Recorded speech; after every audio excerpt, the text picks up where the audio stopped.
be doing an illustration on watercolor paper. I chose to do a simple character drawing. I am currently refining my pencil drawing here using a Prismacolor pencil. I like these because they're soft and they erase well. Now I'm going to transfer my drawing onto the watercolor paper. I made some adjustment markers there for her leg, so I had to pull the paper up to fix that there. And I am using probably an HB pencil lead for that. So there's the finished transfer, and that is the palette I'll be working with today. The colors that I have selected were from a previous video where I explored an 8-color palette. So I was seeing the mixes I could get with a limited color palette, and now I am going through the color wheels that I had made and checking to see which colors I might want to use in this illustration. Pointing out my favorite mixes here.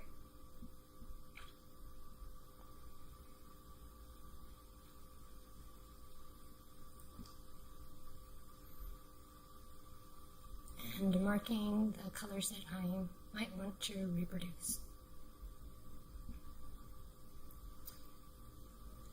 So there is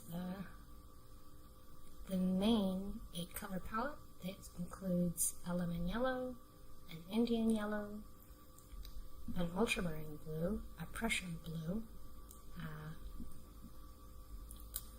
cadmium red, and an English red, as well as Payne's gray and sepia. I will list the pigment numbers and further paint information in the description box below.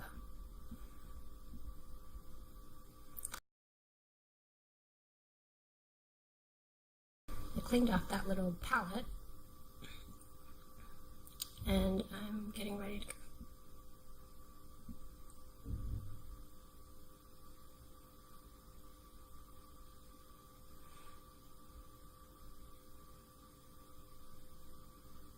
I decided to go with a mixture of the Prussian and the Cad Red, I believe. I made this cool little granulating sort of purple, and I'm preparing that color mixture right now.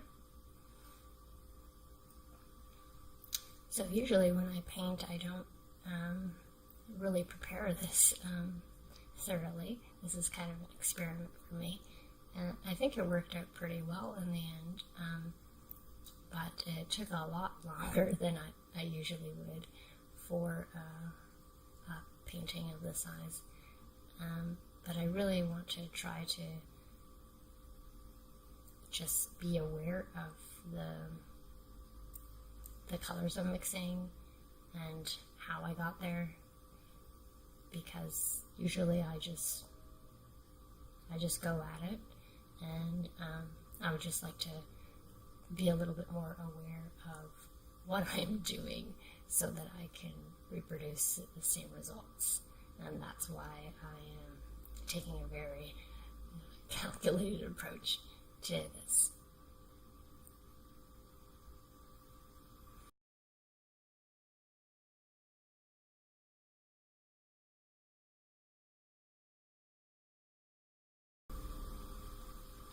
So now I am finding a mixture of a green for her bag. I initially thought that I would give her like a trench coat kind of color, like a traditional trench coat color, something like a camel or a beige, but I ended up going with a different choice. And I reserved that kind of neutral tone for her bag. So now I'm pointing out that salmon color, which I really liked, and that was produced using the lemon yellow and the English red, or yes, English red.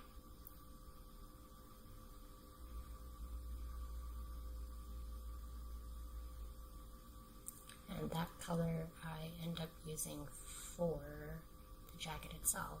So right now I'm just mixing a flesh tone.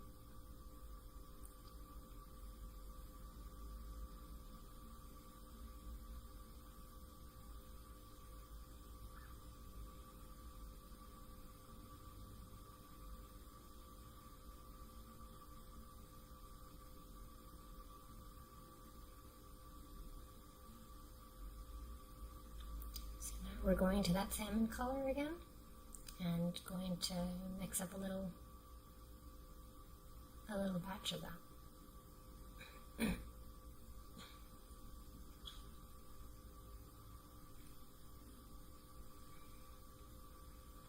Just showing the range of colors there. You can go from a deeper or a brighter kind of salmon color.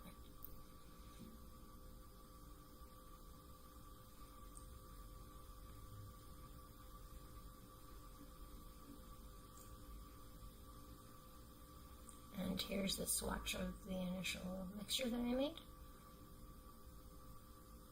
Having a little paper, oh, here I'm showing the puddle, just mentioning that since it's a larger surface I should make sure I have enough color mixed, because I may need to layer a few layers of this color. So let me get back to that, what I was saying. Having that little note card, it's a scrap piece of watercolor paper from other cuttings, from other illustrations or cue cards. Those things are great to have on the side there when you're precisely doing this, trying to find a color, and before you put it down on the page and realize, oh, that wasn't it, you can see it somewhere else. And I really recommend doing that if you're trying to go for something precise or you have a specific color in mind, just to make sure that you got the right one before you put it down, because once you put it down, if it's staining, you might not be able to lift it, and well, you know how it goes. So I started putting in some shadows here, but the jacket ended up taking quite a few layers to build up the color vibrancy, because it dried quite light, and the mixture that I made was quite watery, the wash mixture. Now I'm mixing that purple that you saw there on the card, and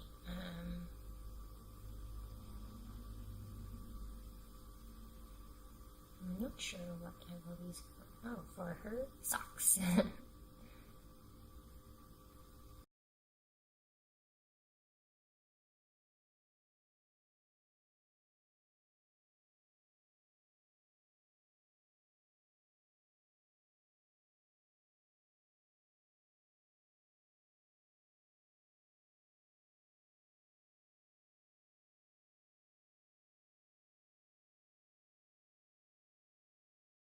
Here I'm trying to select a color for the other remaining parts, and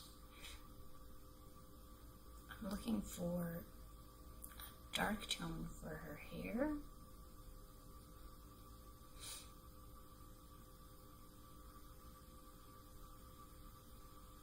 And deciding whether she should have a lighter brown hair or a darker hair. I went with a darker hair, because I think it looked better against the color of her jacket.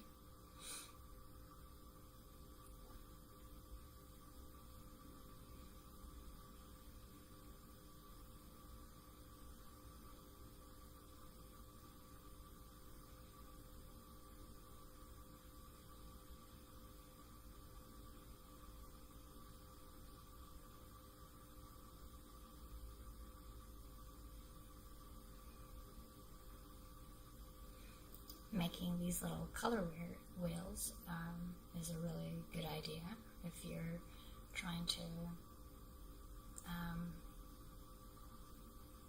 find a palette for a particular painting, or if you're setting up a little travel palette for yourself, just to see what you can get out of, a small palette, which is quite a lot actually. So I recommend it. I think limiting yourself is a good challenge and makes you think outside the box. Now I'm trying to decide here on her skirt color. I wasn't really sure about it, and I ended up going with this kind of a gray tone.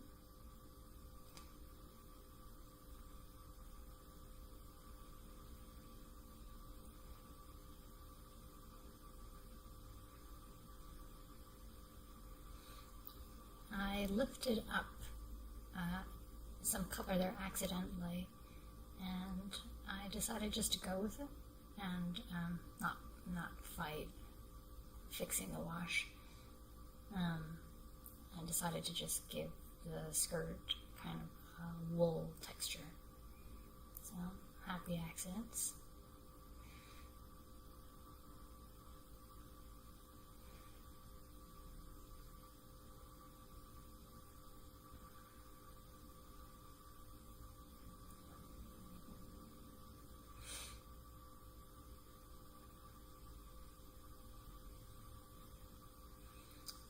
Deciding now on her scarf and her boots, and I think I decided that the brighter parts should be the scarf and the jacket, and then the rest of the color should be a little bit more muted.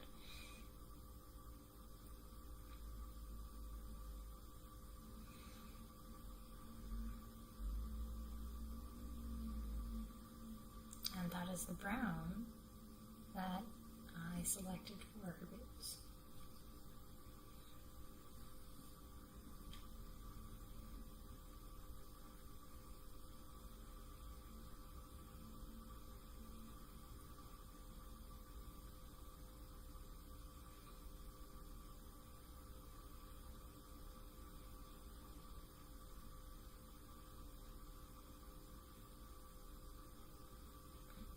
Here's a little darker variation. There's another good use of that little cue card thing. You can actually bring it up straight to the illustration and just see how the color vibrates against the surrounding colors.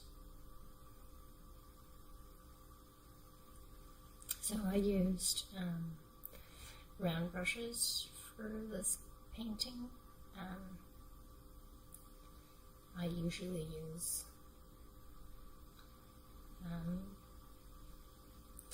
I think sizes in between around 5 to 8. I'm not sure what size this brush is, but I got them recently on holiday and they were very inexpensive. They're synthetic from talons, and the tip is really fine.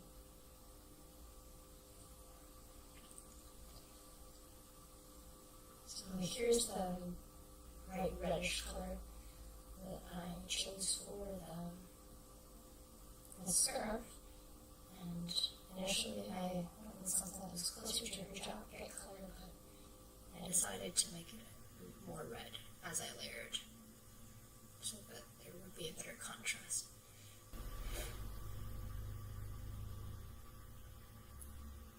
So, layers, layers, layers.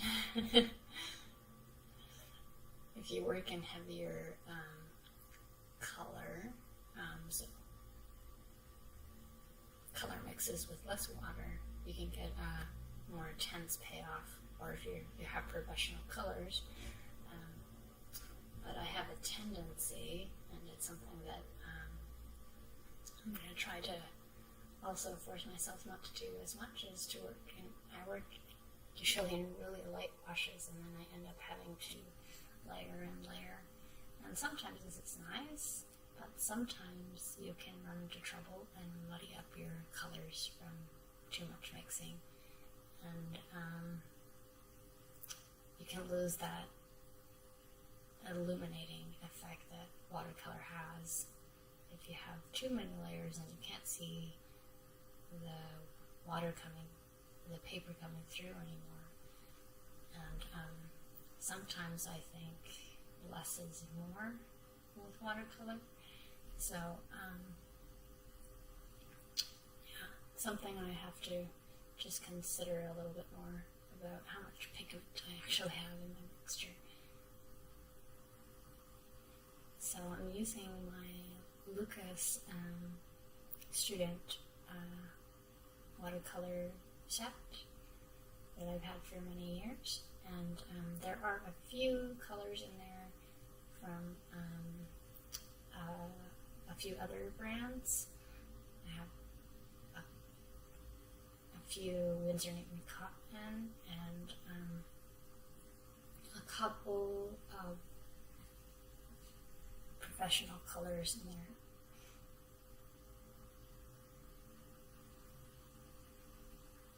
But for this this particular painting, I decided to use all the Lukas colors.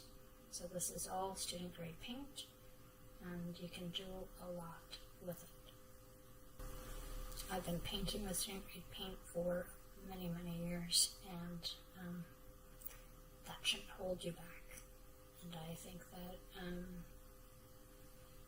you don't need professional colors unless you're doing some serious painting, and until you know what colors you need, I would stick to the student colors.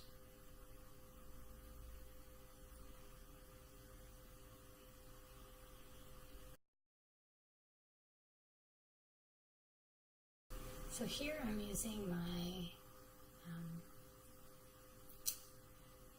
I think it's a synthetic natural mixture. It's a French style watercolor brush, and I love it. It holds so much water, and it just glides on the page, and it looks really moppy, but it also has a very fine point. So the background here was kind of an afterthought, but I just thought I would experiment with some little texturing, and I thought, you know, this girl is like in a train station going down the stairs or something, so I was trying to give that kind of atmosphere of, you know,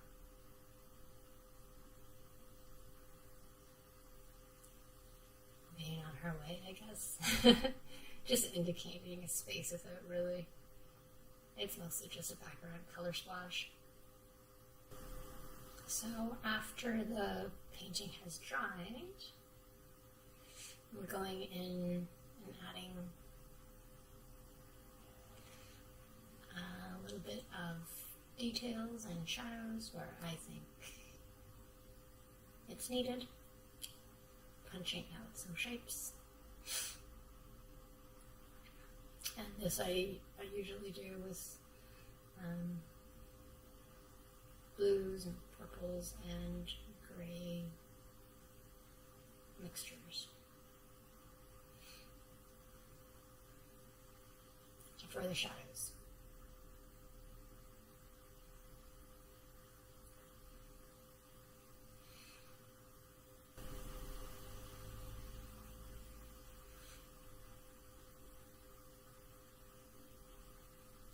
The one thing that did kind of bug me is that I didn't have a really bright blue for her eyeglasses, and I would have really liked to have, you know, a more cyan kind of blue for her eyeglasses. I end up adding some details with pencil crayons later, and I cheated that a little bit. I am going in with colored pencils to do the finishing little touches. It's something that you could continue doing with